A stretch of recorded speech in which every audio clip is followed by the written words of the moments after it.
she did an amazing job, and I just... It's never enough. Wow, this is suddenly getting much deeper than we anticipated.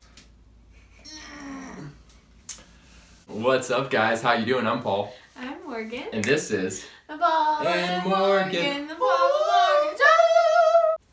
You looking at something? My face is up here, babe.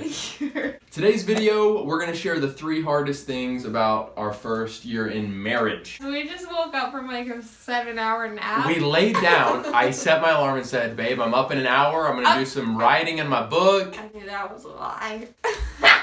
Guys, if you're new to our channel, we are making Christian advice videos on life, love, and dating to help you have hope and be free. So subscribe. I'll start. Probably, honestly, the hardest thing for me is how different we are. I guess this maybe ties into like, should you marry somebody that's like you or someone that's the opposite? I'm not going to say either one right now. Maybe we'll make another video for that. It's just tricky. Like, there have been times, to be honest, where I was like, man, this would be so much easier if Morgan was more like me. It's true. An example is when I find something that I'm passionate about, I expected Morgan to be like, yeah, I'm passionate about it too. What can I do? How can I come alongside you and kick this in the butt and let's do awesome at this? And Morgan is just not a competitive person. So her response is like, oh, great. I'll support you. I'll support you. Good luck. And I'm like, what? Let's crush this together. So that's an area we've had to find middle ground. Morgan has had to step up probably beyond her comfort level in a lot of ways because she knows that's what I want, and I've had to lower my standards to meet in the middle. Lower your standards or lower my very high expectations. My expectations. In the ways that we're different and that causes friction and rub, God is using that to refine us and mature us. Praise the Lord for that. You didn't lower your standards, boy. I am a queen. She's a queen. I am everything you ever dreamed of. I married a queen. I am your woman. Drama queen. But you guys catch my drift. Yeah, we get it. I hope I wasn't, I'm not trying to be mean or harsh. That's just the truth. But I love this woman. All right, Morgan, give us one. What's something that's been hard for you in our first year of marriage? The hardest thing. Yeah, the hardest thing. Just don't pull a Michael Scott in the roast of Michael Scott. Don't cut me too deep. You asked for this. No, the hardest thing that we've just had to learn how to communicate with one another, because like he said, we're very different, and so we just our communication, or we're still working on that. Like in arguments, like I have to know like how to say something, or else it won't get into his head at all. I mean, I feel like all men and women feel this way. I feel like women are like, I just explained it to him perfectly and he still doesn't get it. So it's like perfectly in our way is way different than perfectly in their way. Guys' brains just work so different. Hopefully, with the Lord on your side, you learn quick how to communicate the correct way. And we're still learning, so. We are. Have we made some progress on that in your opinion? Yeah, definitely. Definitely, I'd say. This last month, we have had the fewest fights out of any other month.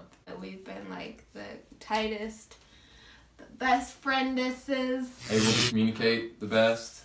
So praise the Lord. Thank you, Lord. And the third hardest thing from our first year of marriage, I think, was we are setting up the house. I have these treasures that I can't wait to see where she's going to put them on the walls, where she's going to put them like decoration-wise. And she is adamant that they're not going to go anywhere. Well, not anywhere in our house other than Paul's office. Well, and the short of it is, she says that all of my priceless works that I've found at Goodwill and stuff that have a lot of character that I literally love are garbage. Just 1 second, guys.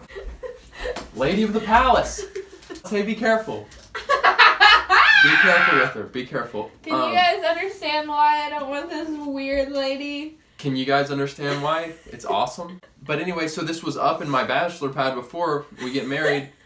And so it just cuts me deep. Like, she literally thinks that it's just garbage and she won't let me put them anywhere. So yeah, that's been difficult. Okay, it's maybe not been like the third hardest thing. So like, I came in secretly and like did this whole room for Paul's office and like put all of his books out, put all of his knickknacks. I got it like so great looking, and he comes in, he's like, this is awesome. And then like I noticed like an hour later he's like taking things down, moving them around, putting other things up, and I'm like, wow, that's an insult! Oh, but the thing was, it just needed a few small touches. Oh, also, I work hard on this background, and I knew this was gonna happen. And that night that he got home from work, after like I had shown him the background, I hear some like nail like hammering, and I'm like, what is he putting up there? And he comes out and he's like, babe, I put a Peter Pan picture up. Do you guys not love that though? Alright, it doesn't look bad. The colors really make the wall pop. Whatever. It doesn't look bad. But I was just like, you can't just let me. She did an amazing job, and It's never enough. Never enough. Wow, this is suddenly getting much deeper than we anticipated. We're different. I just want to add a few things. In her mind, it's just simple. It's like, that's perfect. Do you guys see? Do you guys see what's up? So basically, in our marriage, I've had to compromise and just be like, okay, anything in his office, whatever, he can do whatever he wants. She's made that compromise, and I've made the compromise because you don't notice Lady of the Palace in our backdrop. No. And she would be a great addition. No, she wouldn't. All right, well, comment below. Give us what do you think? Is Lady of the Palace good for our backdrop? And I will receive a comment of 1 if you think it should be on the backdrop. Number 2 if you think it should not be on the backdrop, and we will take that and we'll consider it. Tim! Give this video a thumbs up if you enjoyed it. We love you guys. Have a wonderful rest of your day. We'll catch you again very soon. Have hope. And be free. Bye. I think I should have done push-ups or something. Hold on. This really does work. I did this for modeling. Wow.